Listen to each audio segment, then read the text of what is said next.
I love that notion of good food. So maybe just talk a little bit about, and you're a master at this, I'm sure, of diet, and the importance to it in our well-being, and even in a professional setting. Have you seen professional performance, in your opinion and experience, I guess, maybe even market data, being impacted by what we eat, how we eat, when we eat, our dietary patterns?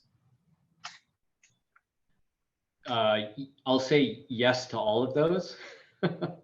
I think for the listeners who aren't biohackers really trying to optimize, I think Michael Pollan's book that he put out a few years ago, I forget what it's called, but his recommendation was eat food, mostly plants, not too much.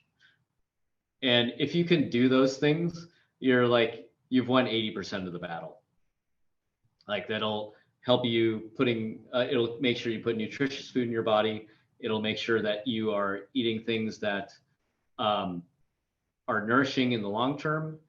And then it'll keep you in a range where you can be productive, where your blood sugar doesn't go too high and then crash, or too low and you get sluggish. Mm. And so I'll offer that. Now for people who want to go deeper, the way I like to think about nutrition is you can think about the short-term effects and the long-term effects, and both can be pretty profound on performance. And so for short-term, the research I like to reference, there's a researcher named Roy Baumeister, and he did a lot of research on the concept of maintaining blood sugar on what he calls ego depletion. And what that meant was when your blood sugar drops too low, according to his research, he'd see things like people lose focus, their cognitive abilities go down, and they get more emotionally reactive, which can be very costly in the workplace.